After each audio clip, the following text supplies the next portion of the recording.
तुमने हमसे कथा का सार पूछा है तो सुनो, शिव महापुराण क्या है। राजसूयज्ञेन यद पुण्यम अग्निहोष्ट सतेन चो, जिसने राजसू यज्ञ कर लिया हो। और कलयुग में राजसू यज्ञ संभव है नहीं, क्योंकि राजसू यज्ञ का नियम है कि उसमें घोड़ा छोड़ा जाता है और वो घोड़ा पूरे देश में घूम के दिग्विजय करके आ जाए और उसे कोई पकड़े ना, फिर उसको देख के उस यज्ञ की पूर्णाहुति होती है। तो राजसू यज्ञ तो संभव है ही नहीं कलयुग में। सूत जी महाराज कह रहे चाहे राजसू यज्ञ कर ले, चाहे घर में शिव महापुराण की कथा करा लो, चाहे 100 साल तक रेगुलर 100 वर्ष तक घर में यज्ञ की आग न बुझे, 100 साल तक आहुति गिरे, एक भी दिन ऐसो न होए तो जो भी अपन नहीं कर सकत। मान के चलो 100 साल कोई यज्ञ, तो अपनी उम्र ही नहीं है इतनी कि है अब नहीं है, ये तो 70 खिंच जाओ कहूं अब के तो बहुत कुसर मानियो, ये तो पहल के आसे आने इन्ने खाओ है शुद्ध घी, अपन को नहीं मिल रहा शुद्ध तेल। अब तुम कहो कि तुम 80-90 खिंच जा तो राम है भाज गयो। तो एक तो 100 साल की आयु नहीं है, और जिनकी है वे देवता हैं, जिनकी भी आयु 100 साल की मिल जाए समझ लियो वे देवता हैं। पर पुराण में लिखा है कि 100 वर्ष तक तुम्हारे घर में यज्ञ की आग न बुझे, रोज यज्ञ होवे, तो जितना फल उस 100 साल के यज्ञ का है उतना शिव महापुराण की कथा का फल है। अगर शिव महापुराण की कथा जिस जगह हो जाए, जिस गांव में हो जाए, जिस नगर में हो जाए, समझ लेना वहां 100 साल तक यज्ञ हो गया रेगुलर। मैंने कहा था ना, ये चौरसिया समाज के परिवार का बहुत बड़ा पुण्य है तो उनके मन में शिव महापुराण का विचार आया। भागवत भी हो सकती थी, राम कथा भी हो सकती थी, पर विचार शिव महापुराण का आया। तत्पुण्यम लभते शंभु कथा श्रवण मात्रता, कथा सुनने मात्र से राजसू यज्ञ का फल और 100 वर्ष तक घर में यज्ञ होने का फल सहज ही प्राप्त हो जाता है। और सूत जी कह रहे हैं जो इतने जगह ना गया हो उसका जीवन बेकार। कहां? जो गंगा ना गया हो, जो 7 नदियों में स्नान ना किया हो, जो प्रमुख 7 नदियां हैं, जो 7 पुरी में ना गया हो, सप्तपुरी हैं, 7 नदियां हैं, जिसने सप्तर्षियों का दर्शन ना किया हो, जो अयोध्या में रात्रि ना रुका हो, जिसने जमुना जी के जल का पान ना किया हो, जो गया जी में पितरों का पिंडदान ना किया हो, तो सूत जी क्या कह रहे, श्लोक पढ़िए। गंगत्यापन पुण्यश्चैव सप्तपुरो गया तथा, जिसके घर में शिव महापुराण की कथा हो जाती है तो जहां से उनकी वंश बेल चली है और जहां जहां वो पेड़ बनी है। अब कई लोगों को तो अपने ही को पता नहीं कि अपने खानदान के कहां कैसे भाई कहां रह रहे, भाई 2-4 पीढ़ी तक का सबको ज्ञान है। अब तुमसे कहो कि 7 पीढ़ी पहले तुम्हारे बब्बा के कक्का हते, फिर उनके के लड़का हते, फिर वे कहां गए है कोई को अपन हो नहीं पता। तो इस शिव महापुराण में लिखा है कि जिसके यहां शिव महापुराण की कथा का वाचन हो जाता है, जो भाव से शिव महापुराण की कथा को सुन लेता है, उसकी जहां से वंश बेल होती है वहां तक के पितर शिवलोक को वास कर जाते हैं, उनकी मुक्ति हो जाती है शिव महापुराण से। शिव महापुराण को साधारण ग्रंथ मत समझना, उसको 7 नदियों में कल्पवास करने का फल मिल जाता है। 7 ही नदियां में 1-1 महीना माघ में रुकने का, चाहे 1-1 महीना माघ में 7 ही नदियों पे रुके आओ 7 साल, और चाहे घर में शिव महापुराण की कथा सुन लो बैठ के। 7 ही पुरियों में रेवे को फल है, खाली शिव महापुराण के श्लोक लिखे हैं। और जब इतना सब कुछ बताया तो सोनक ऋषि बोले कि आपने तो बहुत बड़ो महत्व बता दो, तो क्या किसी ने इस पुराण को किया है, सुना है, कोई कथा है? बोले बिल्कुल है। आसीत किरात नगरे ब्राह्मणो ज्ञान दुर्बल, दरिद्रो रस विक्रेता धर्म परांग मुख। किरात नगर में एक देवराज नाम का ब्राह्मण रहता था, और जो शराब पीता था और बेचता भी था। ब्राह्मण के लिए सबसे बड़ा अपराध है मदिरा।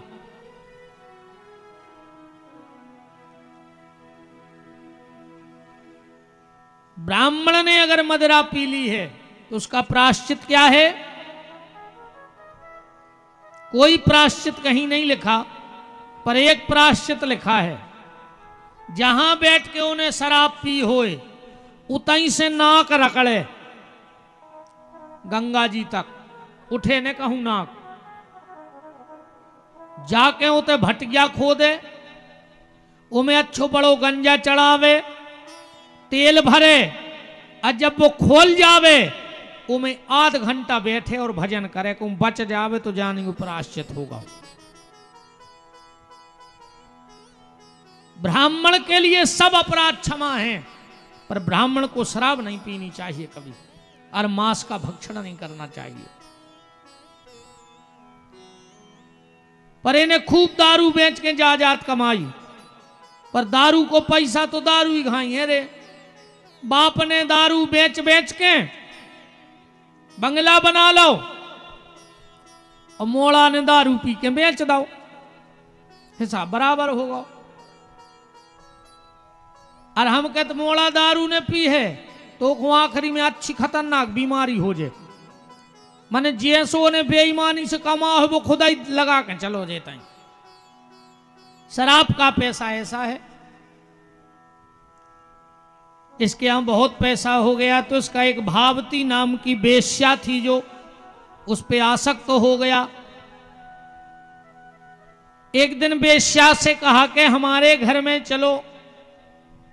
उसने कहा हम तुम्हारे बूढ़े माँ बाप के साथ नहीं रह सकते, तुम्हारी पत्नी को भगाओ। इसने बूढ़े माँ बाप और पत्नी को घर से निकाल दिया देवराज नाम के ब्राह्मण ने।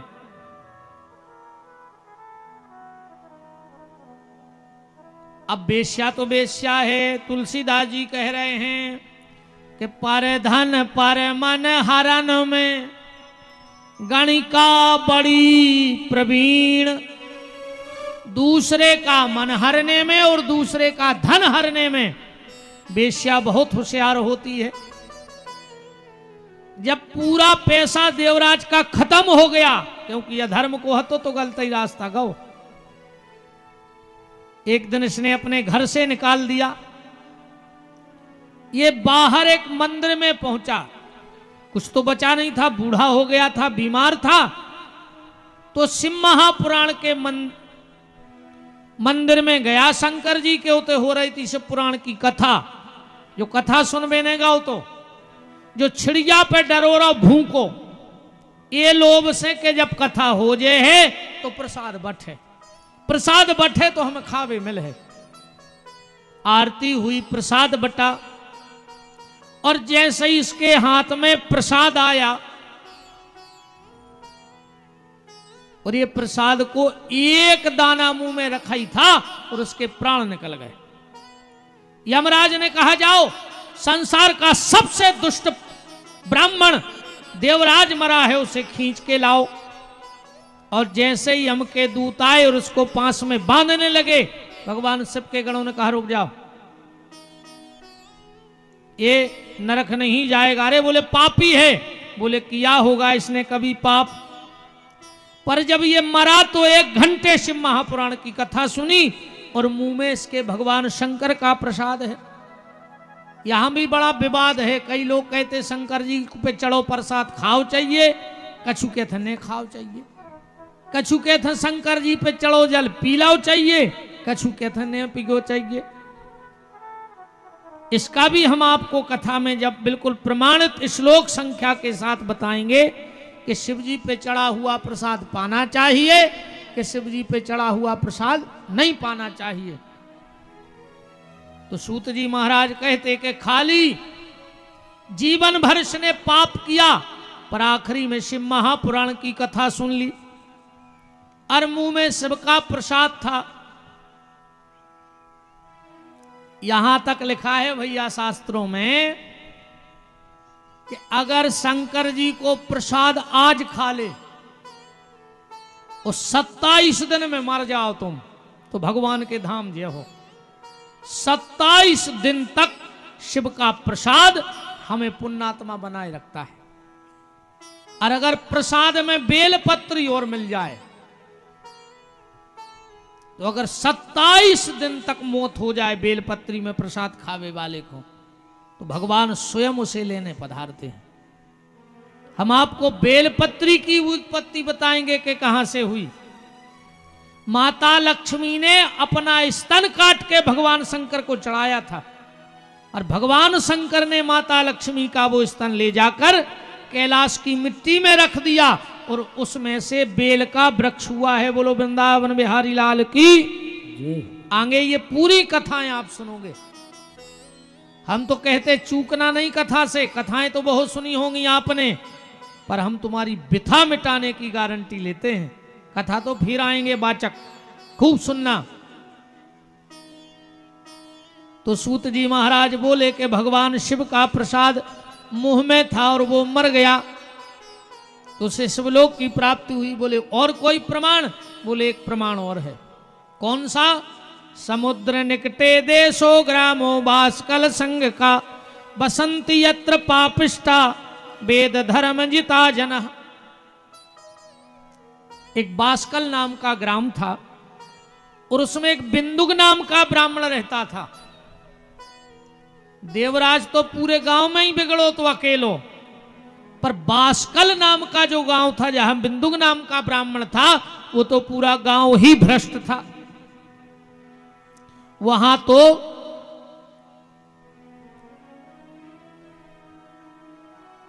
मांस मदिरा, और यहां जैसा लिखा है वो तो हम बोल भी नहीं सकते, मर्यादा है।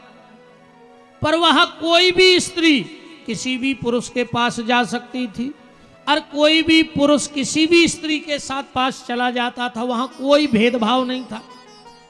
राक्षसों से भी गया गुजरा गांव था।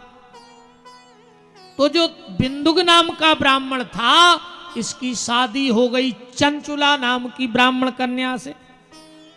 चंचुला बहुत अच्छे परिवार की थी, संस्कारवान, पर पति भी दुष्ट और वो पूरा गांव भी दुष्ट। अब चंचुला देखती कि मेरा पति तो पर स्त्री के पास जाता है।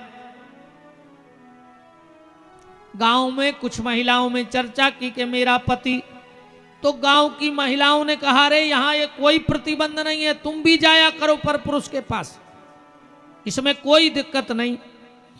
और धीरे धीरे कुसंग का रंग चढ़ गया। कुसंग का रंग चंचुला पे चढ़ गया। अब चंचुला भी पर पुरुष के साथ जाने लगी। एक दिन इसके पति बिंदुक ने चंचुला को एक पर पुरुष के साथ देख लिया, अपनी पत्नी को, तो बहुत डांटा। तुझे शर्म ना आई?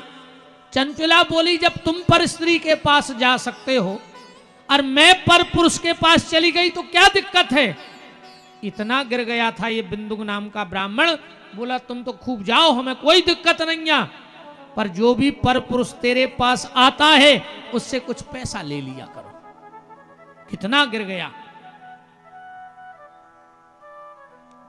आप तो बिल्कुल पापमय जीवन हो गया। समय आने पर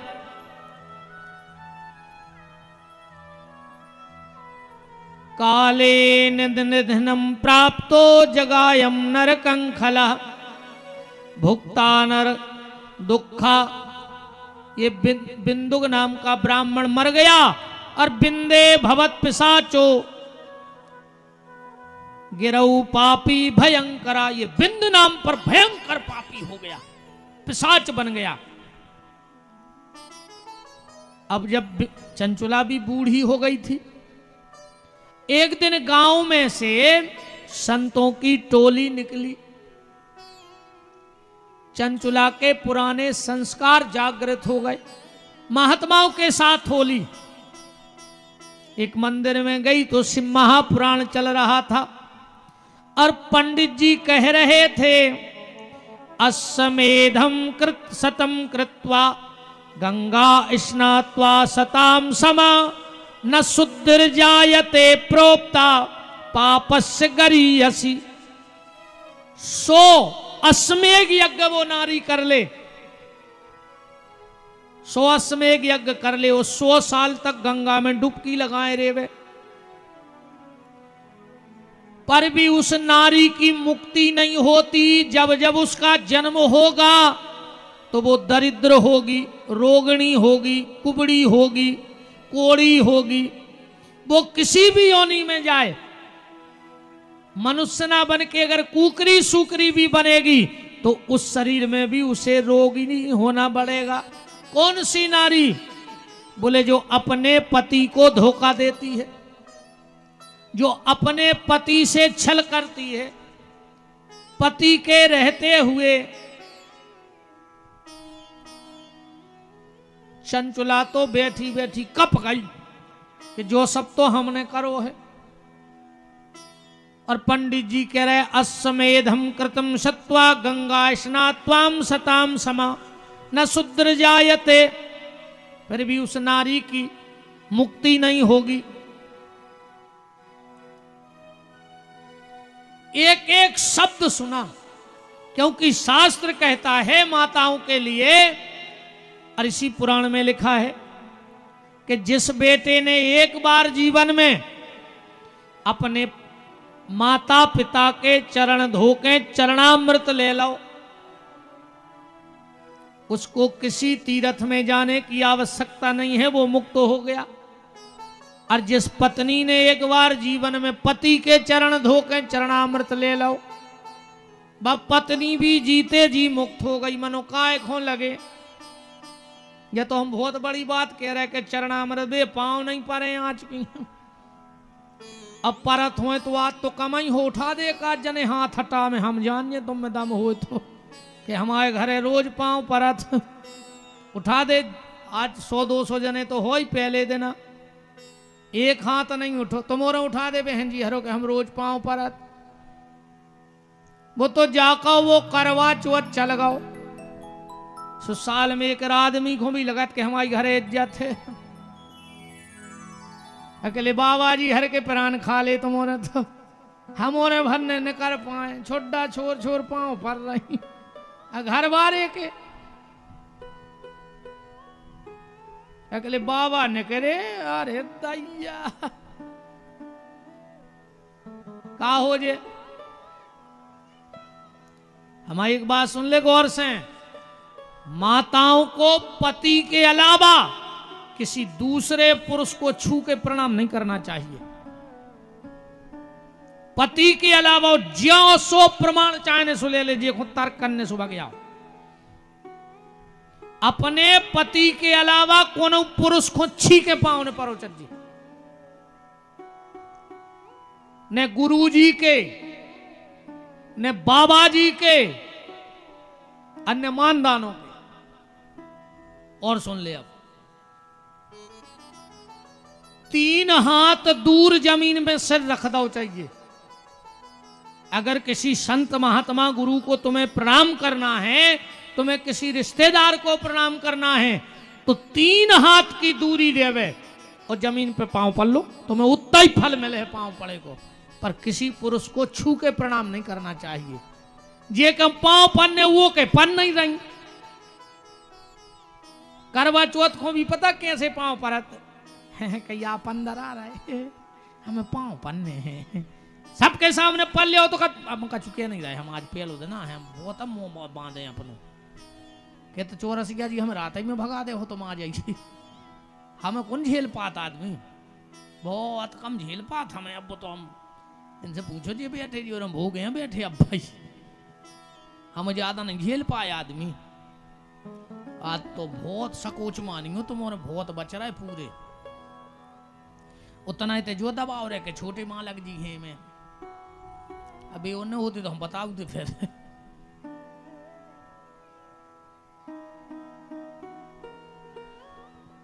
जिस बेटे ने जीवन में एक बार अपने माँ बाप के चरण धोके पी लिए, वो कौन तीरथ जावे की जरूरत नहीं है।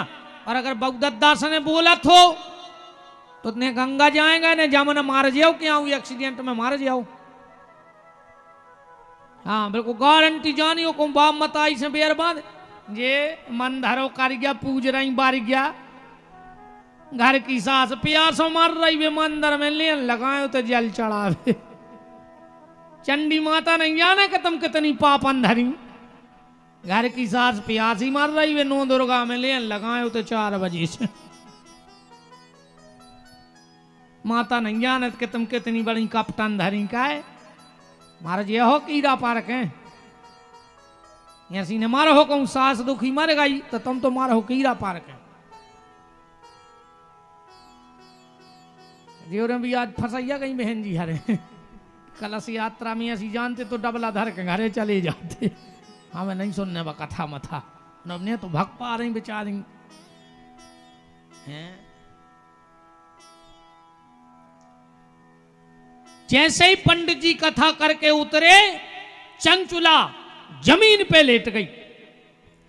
पंडित जी पंडित जी पंडित जी हमें बचाओ। और एक श्लोक देखना यहां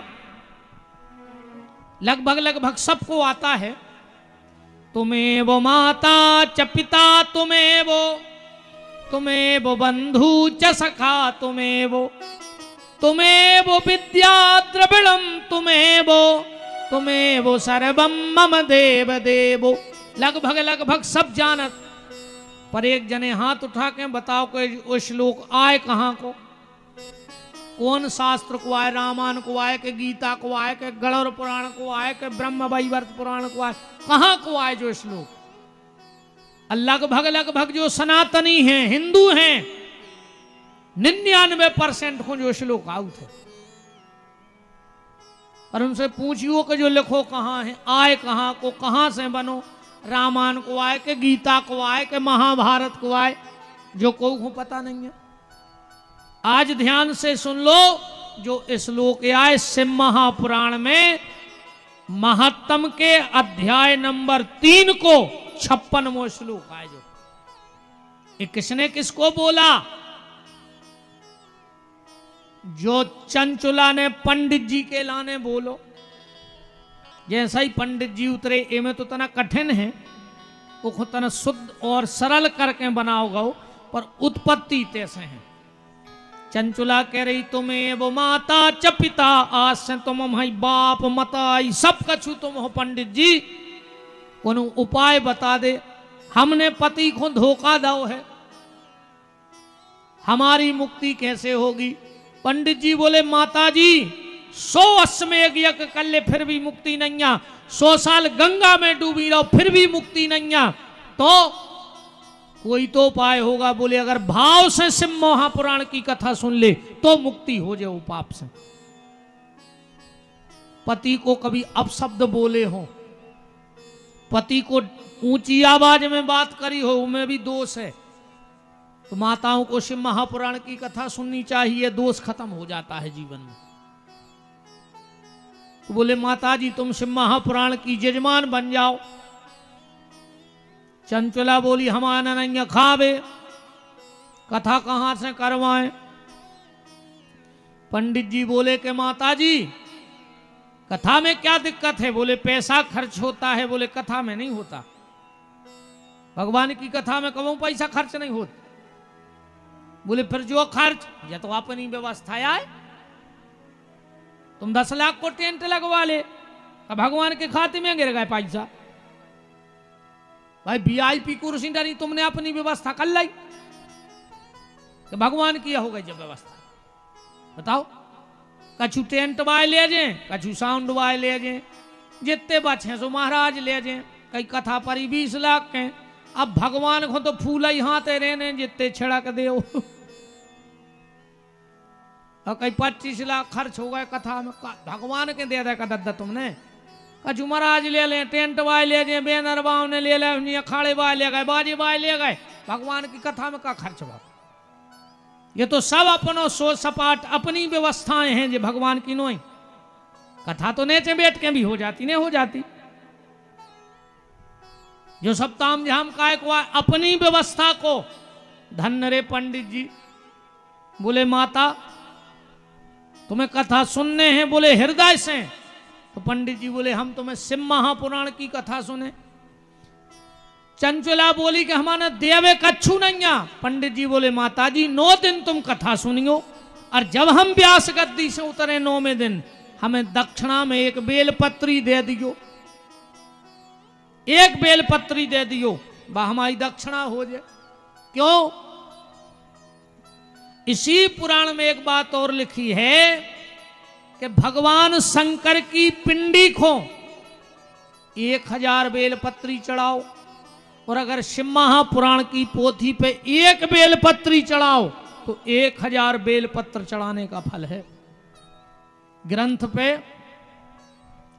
हमारा यजमान जी से निवेदन है, कल से जब आप आए तो बेलपत्री जरूर ले आए, 1-2 पत्ता, और इस पे चढ़ाया करें। बाकी फिर और परिवार जिन जिन को मौका मिल जाए तो बेलपत्री ले आइयो।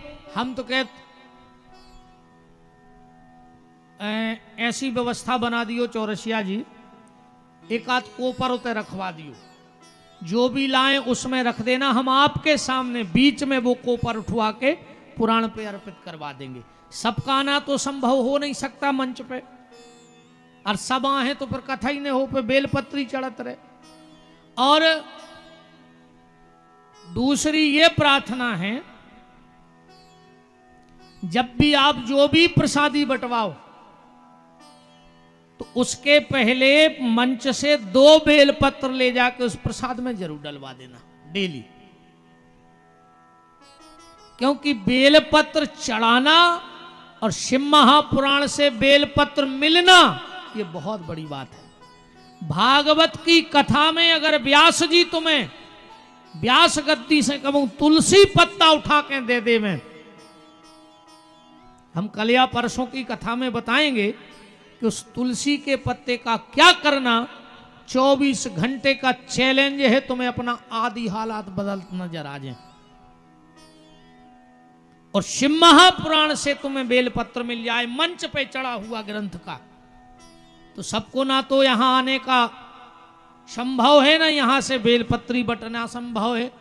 तो रोज 2-4 बेलपत्र यहां से उठा के प्रसाद में बांट देना, मिला देना, कम से कम सबके पेट में वो बेलपत्र चला जाएगा प्रसाद के माध्यम से।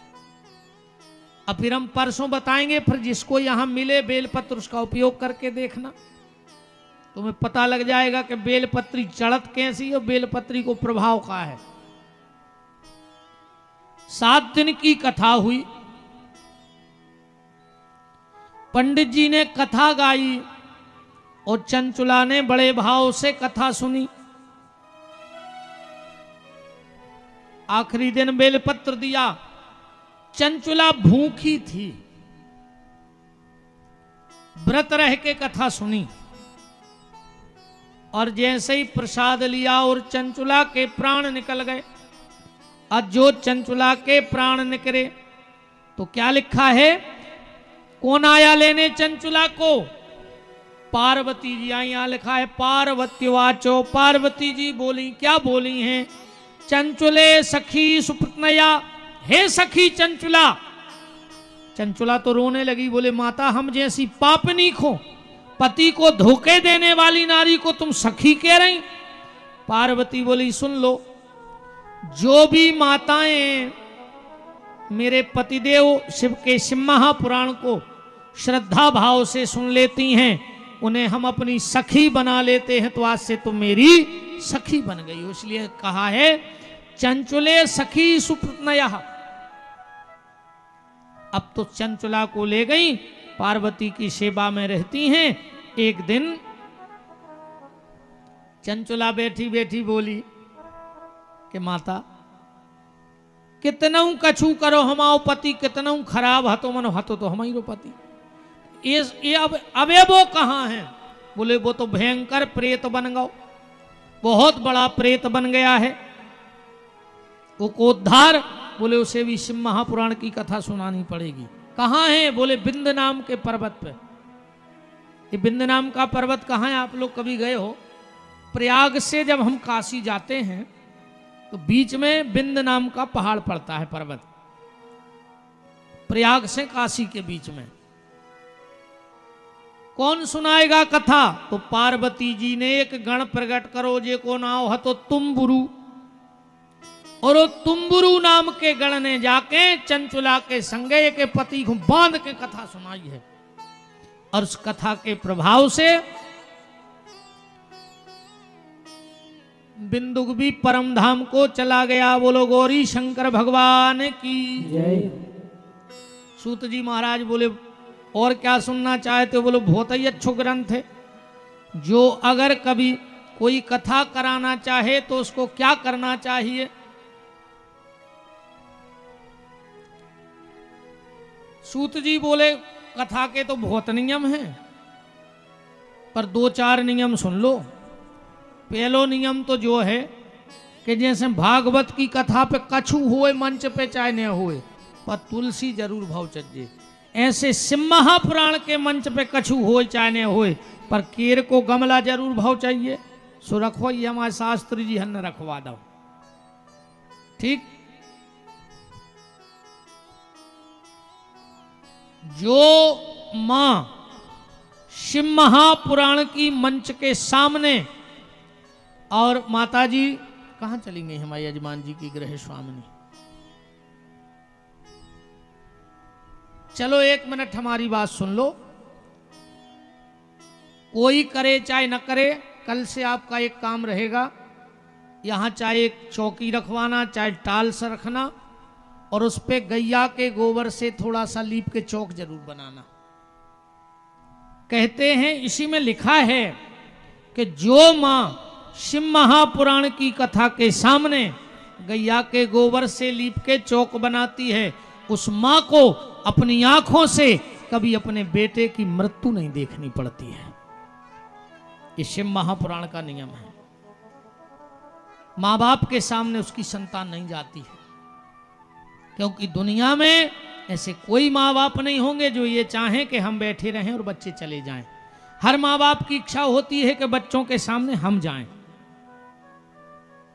हमने कहा बहुत विलक्षण कथा है, हम तो कहते छोड़ना मत ये मौका इस बार का, एक दूसरे को बताना कि और कथाएं तो खूब होती हैं, पर शिव महापुराण कथा बार बार नहीं होती है। और एक एक चीज सुधरवा के जे हैं हम 9 दिन में तुम्हारे परिवार की, एक एक चीज।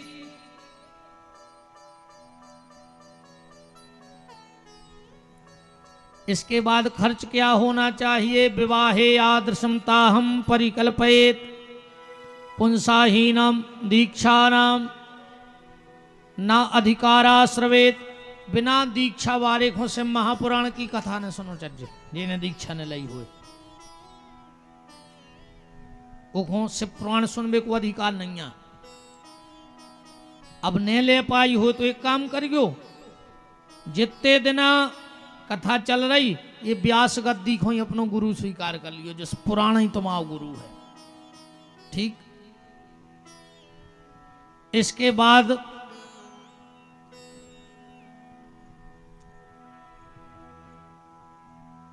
दो काम जरूर करियो। चौरसिया परिवार बात हमारी ध्यान से सुन लियो। जिस दिन तुम्हारा भंडारा हो, आप लाखों करोड़ों का भंडारा कराओ, भगवान आपको और समर्थ बनाए, पर 2 बटुक ब्राह्मणों को बुलाकर शुरू में,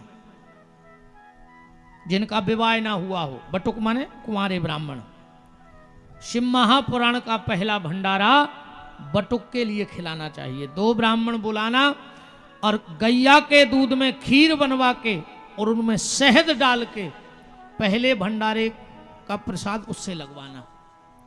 दूसरा, कंबल का दान जरूर करना चाहिए। अभी जब ठंडी पड़े, गांव में कोई गरीब ठंड से ठिठुरता मिल जाए तो 1-2 कंबल दान में जरूर दे देना। ठीक। भोजन प्रसादी की तो अब सभी को पता है कि जिया सो चले ऊं सो चलाओ, जबरदस्ती को न करो। नोंदरोगा कैसी उपास न करो। कछु कछु नोंदरोगा को उपास करत कई काय बोले कल से अब बिल्कुल निराहार रहने, सो हाथ में लाए घड़ी, अब 12 बजने नोंदरोगा लग भी बारी, सो 11:30 बजे नो भजिया खा रही, कई काय कि अब कल से तो उपास ही रहने। फिर भुंसरा निर्जला, सो 12 बजे तो निर्जला रही, 2 बजे पता लगो कई काय कई अब भाई भारती कर दाओ है। ऐसे उपास से कछु नहीं होते आए, अन्य भूखे राय से भगवान मिलाते आए। उपास करने हो तो फिर ऐसो करो, बुरे विचारों का उपवास करो, किसी से खराब मत बोलो, जो संकल्प लियो, को जवाब न दो, जो संकल्प दो। अकेले रोटी नहीं खाने सो उपास होगा। दिन भर मोबाइल चलाऊंगे, पहले माता जी हरे उठ के और डारत थी, आज की उठ के स्टेटस डारत सबसे पहले।